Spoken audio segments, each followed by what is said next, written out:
চেষ্টা করতে করতে করতে করতে আপনি যদি ব্যর্থতার অতল তলে চলে যান নূহ আলাইহিস সালামের মতো, তখন বলতে হবে রব্বি আন্নী মাগলুবুন ফান্তাসির, আল্লাহ আমি পরাজিত, আমাকে সাহায্য করো।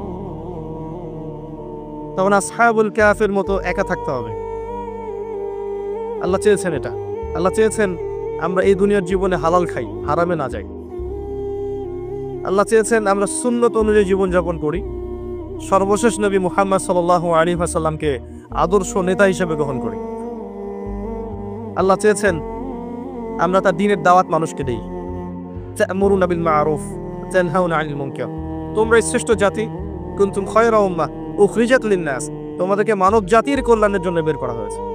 দুটো কাজ দিয়ে, সৎ কাজের আদেশ করবে, অসৎ কাজে নিষেধ করবে। আল্লাহ চেয়েছেন আমরা দ্বীনের দাওয়াত দেই। আল্লাহ চেয়েছেন আল্লাহর জমিনে আল্লাহর দ্বীন প্রতিষ্ঠা হোক, এই ফিকির আমরা করি, এই চিন্তা ভাবনা আমরা করি এবং সেই চেষ্টা করি। আল্লাহ চেয়েছেন আমরা ঐক্যবদ্ধ থাকি, বিভক্ত না হই। আল্লাহ চেয়েছেন আমাদের মেয়েরা যেন পর্দা করে, জীবন চলে গেলেও পর্দা না ছাড়ে। 200টা কুকুর শিয়ালের সামনে দাঁড়িয়ে হলেও যেন পর্দা রক্ষার স্লোগান দেয়। আল্লাহ এটা চেয়েছেন। আল্লাহ এগুলো চেয়েছেন। এগুলো কি আল্লাহর অন্যায়? হে আমার প্রিয় মুসলিম ভাইরা,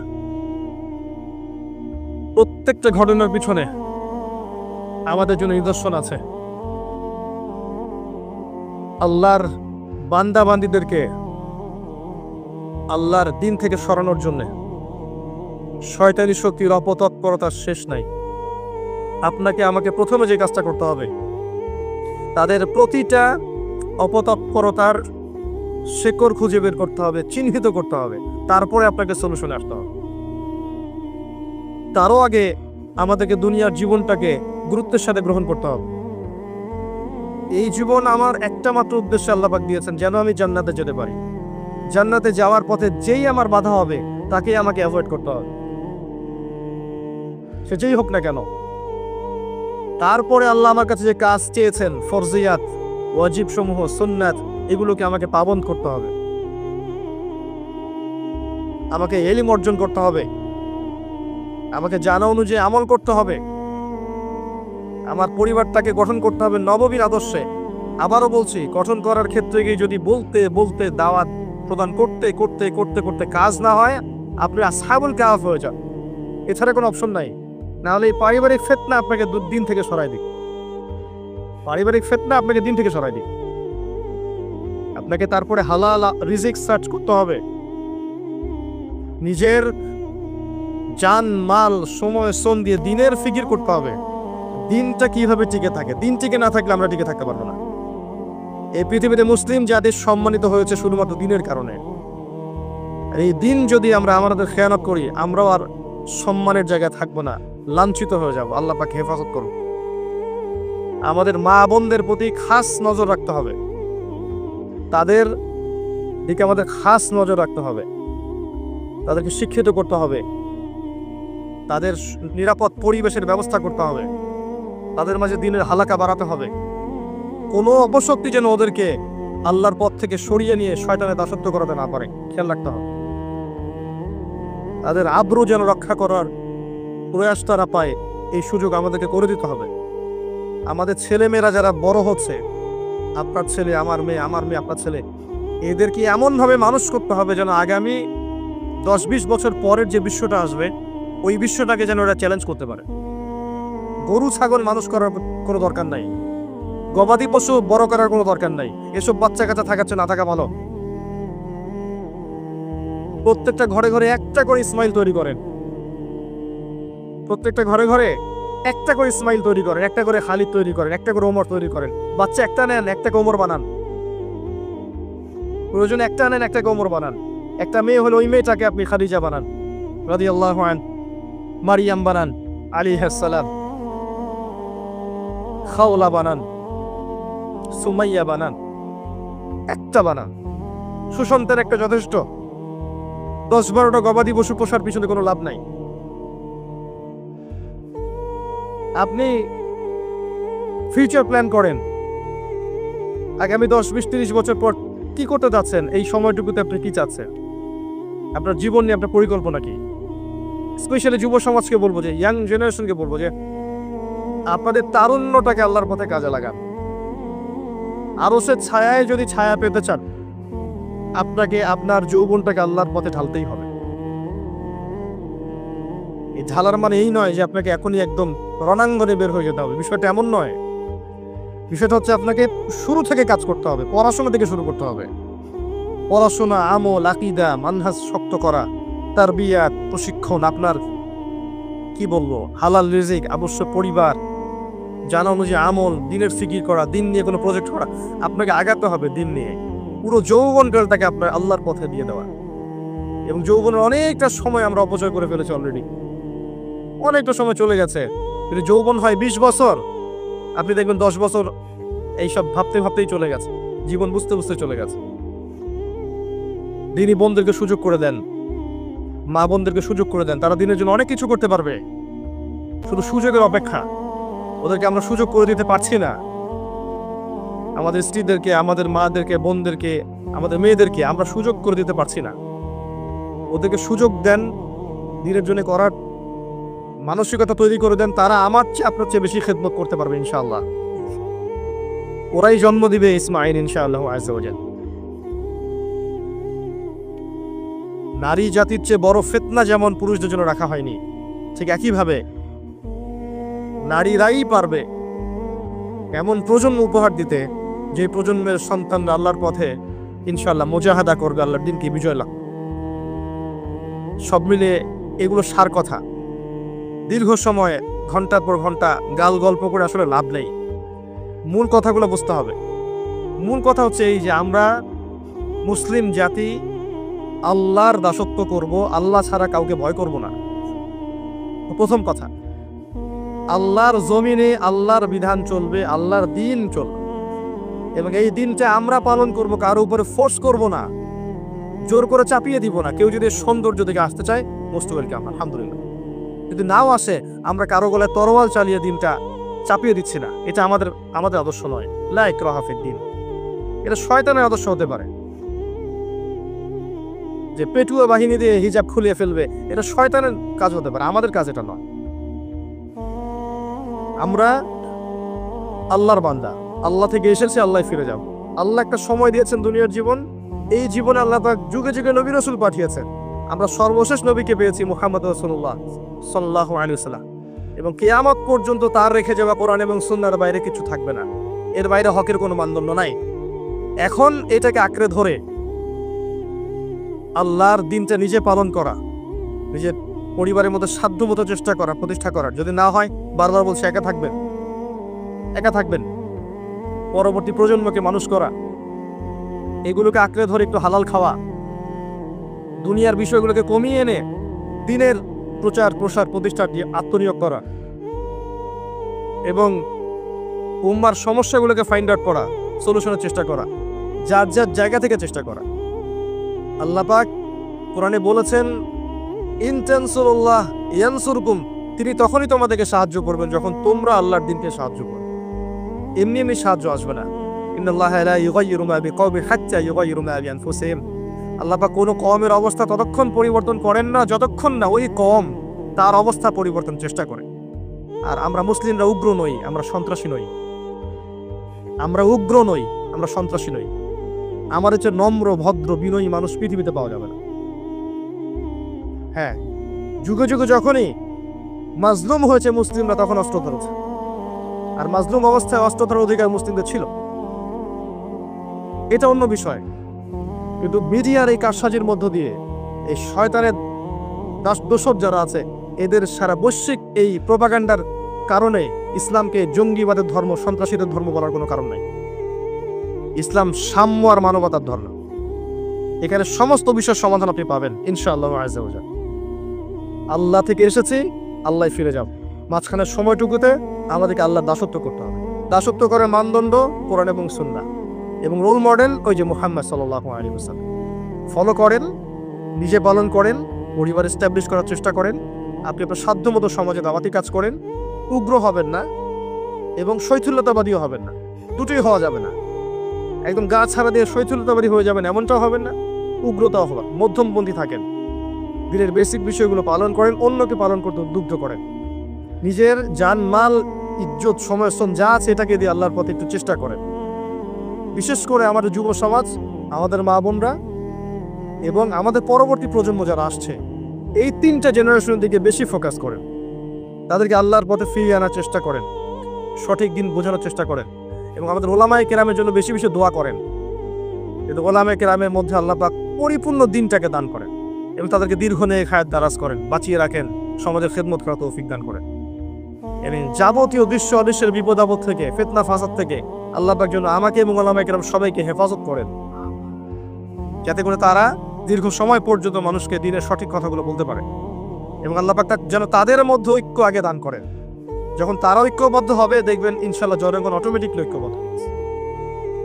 এবং আগামী যে সময়গুলো আসছে আরো ফিতনাময়, আরো ফাসাদময়, এগুলোতে আরো চ্যালেঞ্জিং হবে জিনিসগুলো। ঈমান ধরে রাখা, নামাজ পড়া, তাওহীদে থাকা, সুন্নতে থাকা, পর্দা ধরে রাখা আরো বেশি কষ্টকর হবে। একটা এক্সাম্পল দিয়ে শেষ করছি। অবস্থা এমন এবং অবস্থা হতে পারে এমন, আপনাদের সাগরের পাড়ে চোরাবালি আছে, মনে করেন একটা দেহ চোরাবালিতে পড়ে গেছে। এখন প্রথমে তার চাকনু পর্যন্ত ডুবে গেছে। এখন সে নড়াচড়া করছে এখান থেকে বের হওয়ার জন্য। আশপাশে অনেক মানুষ, এই মানুষগুলো বলছে নড়াচড়া করো না, নড়াচড়া করো না, যদি নড়াচড়া করো তাহলে আরো ডুবে যাবে। কথা বুঝতে পারছেন? সে নড়াচড়া করা বন্ধ করে দিল এবং আশপাশের মানুষ তার হাত ধরে তাকে টেনে তুললো না, বরং আশপাশের মানুষ তাকিয়ে তাকিয়ে একটা তামাশা দেখলো এবং তাকে বললো নড়াচড়া করো না। সে নড়াচড়া করলো না। কিছুক্ষণ পরে আস্তে আস্তে আস্তে আস্তে তার হাঁটু পর্যন্ত ডুবে গেল। অটোমেটিকলি নড়াচড়া না করলেও তো ডুবে না? ডুবে গেল হাঁটু পর্যন্ত। এবার সে ছটফট করছে, আরো বেশি বের হতে হবে আমাকে। আশপাশে সব মানুষ বলছে নড়াচড়া করো না, ডোন্ট মুভ, নড়াচড়া করো না, নড়াচড়া করলেই আরো ডুবে যাবে। আশপাশে সব মানুষ তাকে টেনে তোলার চেষ্টা করলো না। এরপরে তার কোমর ডুবলো, এরপর তার বুকটা ডুবলো, এরপর তার গলা পর্যন্ত ডুবলো। এখন তার মাথাটুকু বাকি আছে। এই মাথাটুকু আপ্রাণ চেষ্টা করছে কিভাবে এখান থেকে বের হওয়া যায়, যান বাঁচানো যায় কিভাবে। এখনো আশপাশে সব মানুষ দাঁড়িয়ে বলছে নড়াচড়া করো না, নড়াচড়া করলে যতটুকু বেঁচে আছো এতটুকু থাকতে পারবে না। এই অবস্থায় যদি সে আরেকটু কাল বিলম্ব করে, আজ হোক আর কাল হোক, তার ওই মাথাটুকু ডুবে যাবে ইনশাআল্লাহ। এই হচ্ছে বর্তমান পরিস্থিতিতে মুসলিমদের অবস্থা। কে ওই দেহটাকে টেনে বের করবে? কাদের এই হিম্মত আছে? কারা সেই মানুষ যারা এই প্রায় ডুবে যাওয়া দেহটাকে টেনে তুলবে এই বিশ্বের মধ্যে? এর চেয়ে ভালো কোনো এক্সাম্পল আমার কাছে জানা নাই। এই যে এক্সাম্পলটা দিয়েছি আমি আপনাদের সাগর পাড়ে গিয়ে শিখেছি। আমার কাছে নিজেকে মনে হচ্ছিল এমন, যে আমার অবস্থা হয়তো এমন। একটাই আওয়াজ, নড়াচড়া করো না। নড়াচড়া করলে যতটুকু বাকি আছে এইটুকু ডুবে যাবে। এইটুক আজ না হোক কাল ডুবেই যাবে। যদি শুরু থেকে নড়াচড়া করতো এবং শুরু থেকে সবাই যদি তাকে হেল্প করতো এবং তাকে টেনে তোলার চেষ্টা করতো, আজকে ওই উম্মার অবস্থা এমন হতো না। এই করতে করতে করতে করতে আজকে আমাদের এই অবস্থা হয়েছে।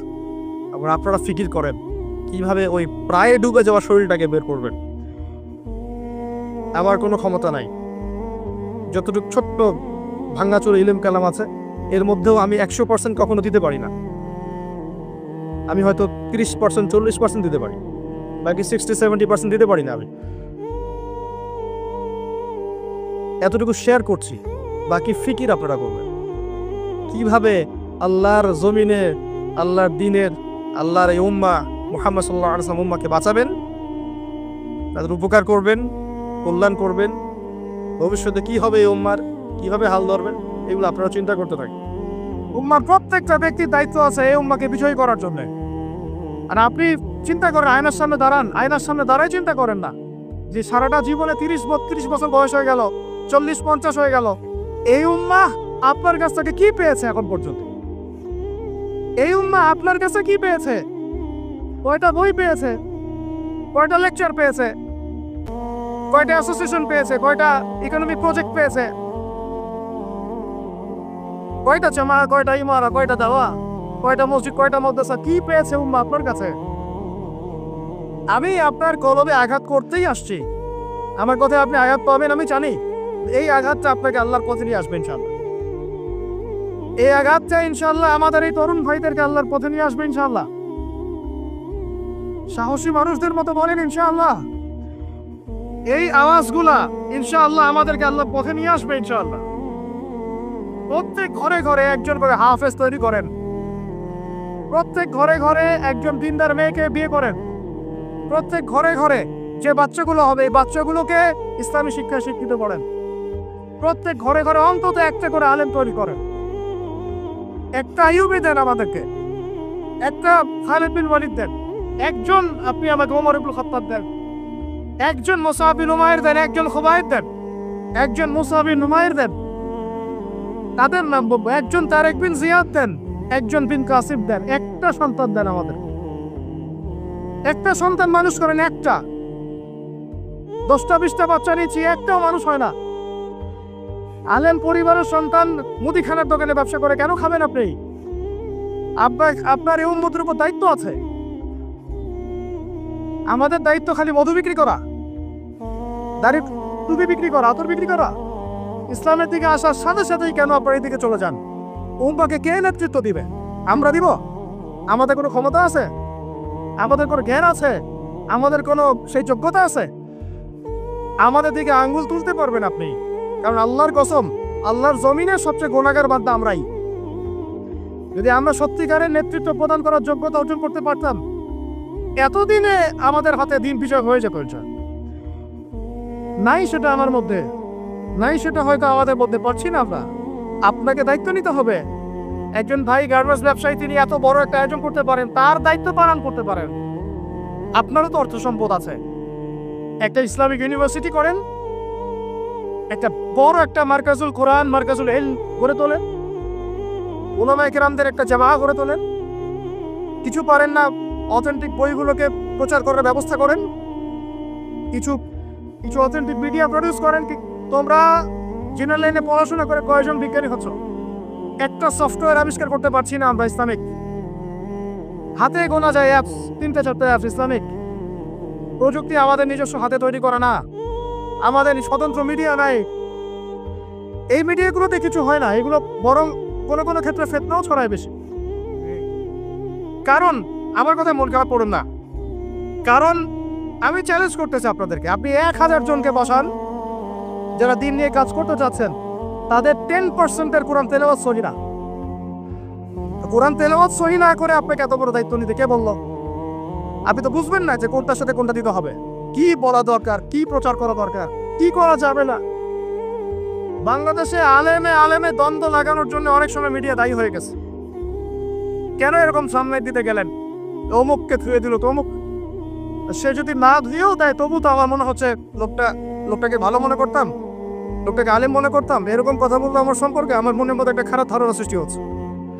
কেন আপনি সামনে দিতে গেলেন? ওর যখন চোখে পড়বে সে আবার কাউন্টার দিবে, কারণ আমরা তো মন থেকে পবিত্র না, মনের মধ্যে হিংসা দিয়ে ভর্তি। আমি ঘুরেছি, প্রত্যেক মহলেই ঘুরেছে, আমরা এখন পর্যন্ত নফসের তাজকিয়া অর্জন করতে পারি না।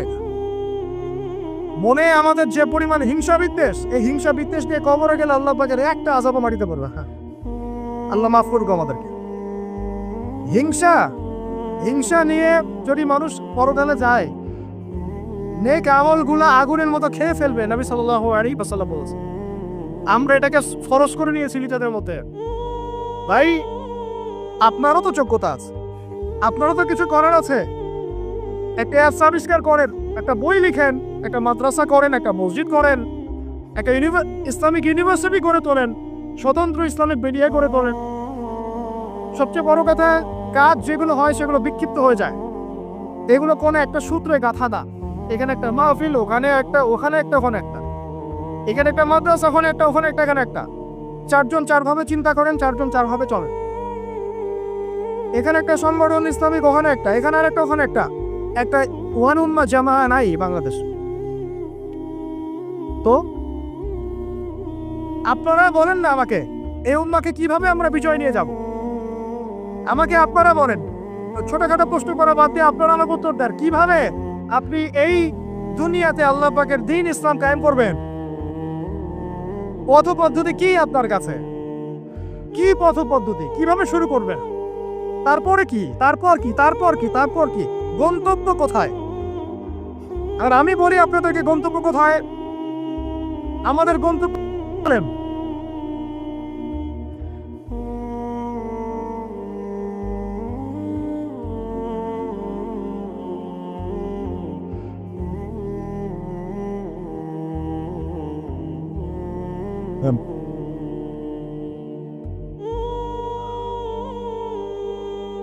বাস বাস বাস, আল্লাহর কসম, আল্লাহর কসম করে বলতেছে, আল্লাহ রব্বুল আলামিনের কোনো পরোয়া নাই যদি বাংলাদেশে দিন কায়েম না হয়, যদি পাকিস্তানে না হয়, মালয়েশিয়াতে না হয়, এইখানে না হয়, ওইখানে না হয়, আল্লাহর কোনো পরোয়া নেই, কিছু যায় আসে না। কারণ আখিরুজ্জামান স্টাডি করলে আপনি পাবেন যে অবশ্যই অবশ্যই নবী ঈসা ইবনে মারইয়াম এই পৃথিবীতে আবার আসছেন ইনশাআল্লাহ, এবং তিনি আসার আগেই মুসলিমদের মধ্যে একজন ত্রাণকর্তা আসবেন। তার নাম মুহাম্মদ। তার নাম কি? মুহাম্মদ। বাবার নামও আব্দুল্লাহ, মায়ের নামও আমিনা। মিল থাকবে বংশের, উঁচু নাক, চওড়া কপাল, নবী সাল্লাল্লাহু আলাইহি ওয়াসাল্লামের চেহারার সাথে সাদৃশ্য থাকবে, মুসলমানদেরকে নেতৃত্ব দিবেন ইনশাআল্লাহ তাআলা। আমি বলছিলাম আল্লাহ পাকে কোনো পরোয়া নাই, কারণ এই হাদিসগুলো স্টাডি করলে আপনি দেখবেন যে মুসলমানদের হাতে আসতে যাচ্ছে ইনশাআল্লাহ। ওইখানে ঈসা আলাইহিস সালাম 40 বছর ইসলামী খেলাফত কায়েম করবেন ইনশাআল্লাহ। খেলাফত নাই, ইসলামের প্রতিষ্ঠার কথা আপনি ভুলে যান। খেলাফত ছাড়া ইসলামী প্রতিষ্ঠার কথা ভুলে যান। ঈসা আলাইহিস সালাম এসে ইরানের সাথে কোনো সন্ধি করবেন না, ইউনাইটেড নেশনসে গিয়ে বলবেন না যে আমাকে একটা স্বাধীন রাষ্ট্র প্রতিষ্ঠার অনুমোদন দেন, তিনি এই কথা বলবেন না। তিনি বলবেন না যে আমাকে ডলার দেন, আইএমএস এ গিয়ে বলবেন না আমাকে ঋণ দেন, বরং তিনি এই পুরো বৈশ্বিক কুফরি তাগুতি শক্তির গোড়ায় যে আঘাত করবেন ইনশাআল্লাহ। যতদিন পর্যন্ত এই পুরো বিশ্বে খ্রিস্টানদের যে অ্যালায়েন্স জায়নিস্ট মুভমেন্ট এর হচ্ছে, ততদিন পর্যন্ত মুসলমানরা স্বাধীন হতে পারে নাই। আমরা এখন পর্যন্ত স্বাধীন হতে পারি নাই, এটাই সত্য কথা। কখন স্বাধীন হবেন আপনি? কখন এই উম্মাহ স্বাধীন হবে? যখন আপনার আমার কথা উঠবে বসবে, তখন যখন আপনার আমার কথায় এই বসবে, তখন যখন আপনার আমার কথায় এই পুরো কুফরি তাগুতি শক্তির উঠবে বসবে, তখন বুঝবেন উম্মাহ স্বাধীন হয়েছে। স্বাধীনতা শুনছেন? বেলাল ইবনে রাবাহ স্বাধীন, যখন তাকে পিটানো হচ্ছে, শেকল দিয়ে বেঁধে শেষে টানা হচ্ছে, বেলাল ইবনে রাবাহ সেদিন স্বাধীন ছিলেন, কারণ তিনি আল্লাহ ছাড়া কারো দাসত্ব করেন না। আবু জাহেলের নির্মম নির্যাতন, উমাইয়া বিন খালাফের নির্মম নির্যাতন বেলাল ইবনে রাবাহকে পরাধীন করতে পারে নাই। বেলাল স্বাধীন আঘাতের মধ্যে। সুমাইয়া স্বাধীন।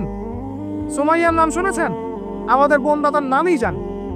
ওরা জানে কি প্রোডাক্ট আসলো বাজারে, কোন পার্লারে গেলে কি পাওয়া যায়, কোথায় গেলে কি হয়, কোন মার্কেটে গেলে কি পাবো।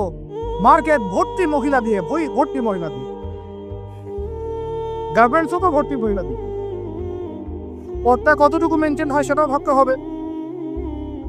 জব করতে দোষ নাই, জব করতে দোষ আছে, পদটা কতটুকু ভাবতে হবে না? আমরা যে বস্তুবাদী এটা আমাদের রাস্তাগুলি প্রমাণ করছে। আমরা আমাদের বাড়ি ঘরগুলো চকচকা করছি আর সরকারের রাস্তাগুলো ভেঙে ফেলতেছি। এখন ওই রাস্তাগুলো তৈরি করে দেওয়ার দায়িত্ব আমাদের, দায়িত্ব আমাদের না? অবশ্যই আমাদের, কেন আমরা তো খেয়ানত করলাম, সরকারি মাল দরিয়ামে ডাল, এরকম চিন্তা করলাম। ওদিকে যেতে চাচ্ছি না। বোনরা শোনেন, ভাইরাও শোনেন, সুমাইয়া স্বাধীন। কখন স্বাধীন? যখন আবু জেহেল তাকে বলছে যে তুই এই জন্যই ইসলাম কবুল করেছিস যে মুহাম্মাদের সৌন্দর্য দেখে তুই তার প্রেমে পড়েছিস। নাউজুবিল্লাহ সাল্লাল্লাহু আলাইহি ওয়াসাল্লাম কি বলেছে? বলেন, তুই মুহাম্মাদের সৌন্দর্য দেখেই মনে হয় তার প্রেমে পড়েছিস। নাউজুবিল্লাহ, আস্তাগফিরুল্লাহ।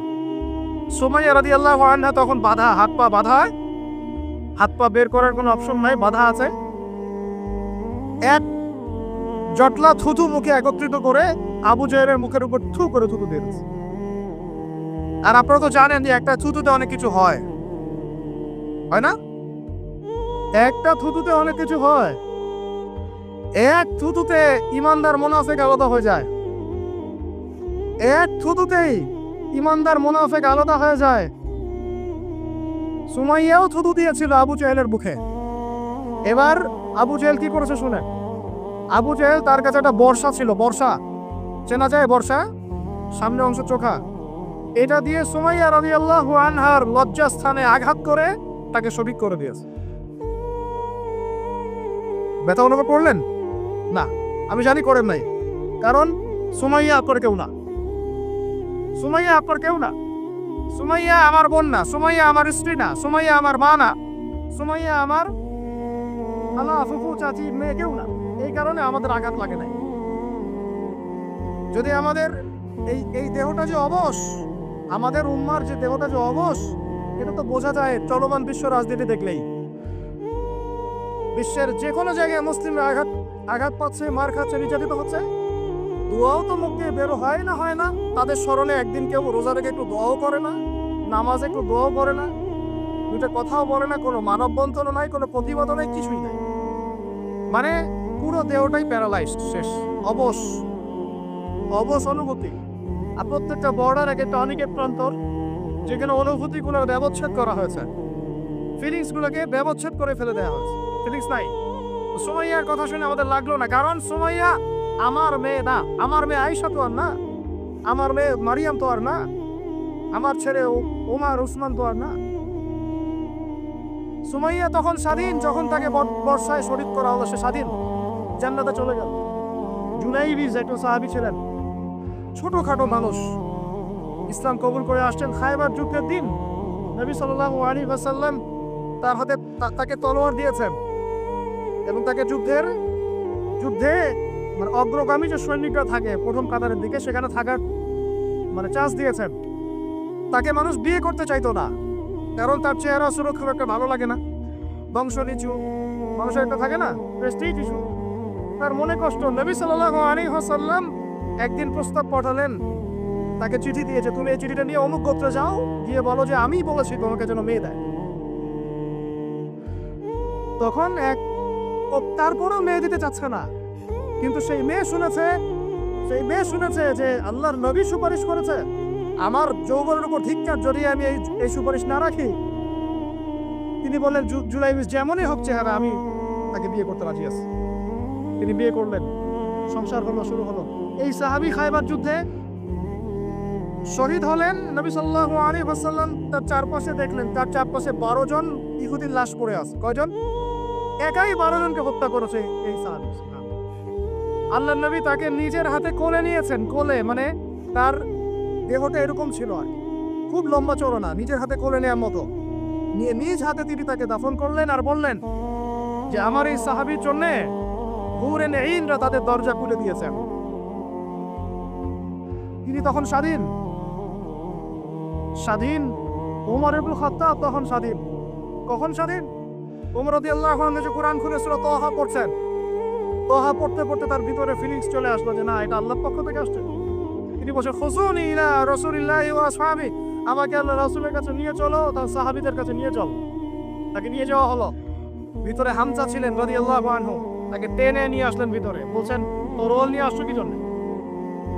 আলা তানতাহি হাত্তা ইয়াজআল আল্লাহু বিকা কারিয়া, ততক্ষণ পর্যন্ত কি তুমি ক্ষান্ত হবে না যতক্ষণ আল্লাহর গজব না আসছে তোমার উপরে? ওমর ইবনে খাত্তাব বলছেন ইয়া রাসূলুল্লাহ, হে আল্লাহর রাসূল, জিতুকা উমিনু বিল্লাহি ওয়া রাসূলিহি, আমি আপনার কাছে এসেছি আল্লাহ এবং আপনার প্রতি ঈমানদার হয়ে এসেছি। ওয়া বিমা জিতা বিহি মিন ইনদিল্লাহ, এবং আপনি আল্লাহর পক্ষ থেকে জানিয়ে এসেছেন এই কোরআনের প্রতি ঈমানদার হয়েই আমি আপনার কাছে এসেছি।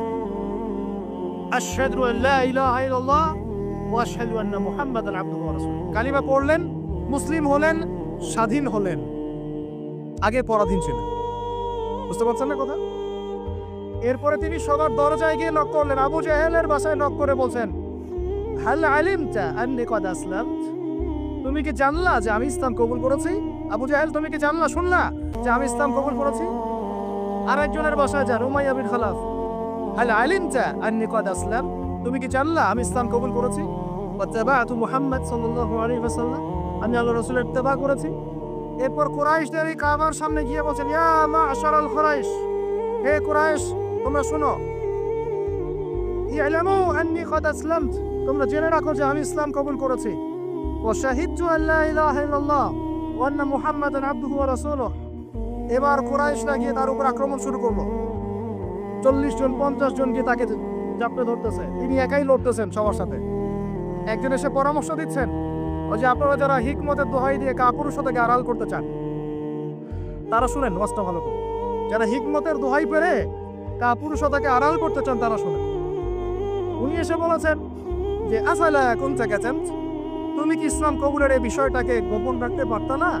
কি দরকার ছিল এভাবে প্রকাশ্যে বলার? কি দরকার ছিল এভাবে কাফেরদের সাথে একটা দ্বন্দ্বে জড়ানোর? শোনেন তারপরে তিনি কি বলছেন। তিনি বলছেন যে ওয়াল্লাহি, আল্লাহর কসম করে বলছি, লাউ ফাররিকান্না বাইনাল হাক্কি ওয়াল বাতিল কামা ফাররাকাল্লাহু বাইনাল লাইলি ওয়ান নাহার, আল্লাহু আকবার। তিনি বলছেন, আল্লাহর কসম করে বলছি, আমি রাত এবং দিন আল্লাহ পাক যেভাবে আলাদা করে দেন, এইরকম করে আমি সত্য আর মিথ্যা আলাদা করে দেবো ইনশাআল্লাহ। আল্লাহু আকবার। এরপরে তার নাম হয়েছে আল ফারুক। কি নাম হয়েছে? ওমর এখন স্বাধীন। বলেন আমাকে, উম্মাহ স্বাধীন? উম্মাহ স্বাধীন? কিছু করতে গেলেই বলবে স্যাংশন দিয়ে দিব, কিছু বললে বলবে যে একদম টাকার মান কমাই দিব। আরো কিছু যদি বলতে চায় আমাদের প্রশাসন, গভর্নমেন্ট, তারা যদি আরো বড় পদক্ষেপ নিতে চায়, প্রশাসন গভর্নমেন্ট যদি বলতে চায়, বলতে পারে বা বলে ওই ইউনাইটেড নেশনসে গিয়ে যে আমরা আমাদের দেশ থেকে আমাদের সেনাবাহিনী পাঠাবো গাজায় গিয়ে আমাদের পক্ষে, আমাদের মুসলিমদের পক্ষে যুদ্ধ করবে, এই কথা যদি বলতে পারে বা বলে, দেখবেন তাদের সমস্ত শক্তি দিয়ে বাংলাদেশকে আক্রমণ করে ফেলছে। আর আপনি আমাকে বলেন আমরা স্বাধীন, উম্মাহ স্বাধীন? ওই তাগুতি শক্তির, বিশ্বকুফরি শক্তির পরাজয় না হওয়া পর্যন্ত মুসলমানরা স্বাধীন না। আর ঈসা ইবনে মারিয়াম এই গাল গল্প করতে আসবেন না, তিনি মানুষকে খালি সুরসুরি মার্কা ওয়াজ করতে আসবেন না, তিনি আসবেন ওই গোড়ায় আঘাত করতে ইনশাআল্লাহ। আর এই মানুষকে সুরসুরি মার্কা ওয়াজ করবেন না, খালি ফজিলত আর ফজিলত, এভাবে নয়। তিনি আসবেন দাওয়াতের মিশন নিয়ে, উম্মাহকে ঐক্যবদ্ধ করবেন, কুফারদের সাথে মুসলমানদের একদম সশস্ত্র যুদ্ধ হবে, তারপরে এদের একটা একটা করে খুঁজে বের করে মারা হবে ইনশাআল্লাহ। আল্লাহর কসম করে বলতেছি, আমাদের একটা মুসলিম ভাইয়ের রক্ত বৃথা যাবে না, একজন শিশুর রক্ত বৃথা যাবে না ইনশাআল্লাহ। একজন বোনের ইজ্জতের মূল্য ওদেরকে দিতে হবে ইনশাআল্লাহ। এই যে বিগত 1.5 মাস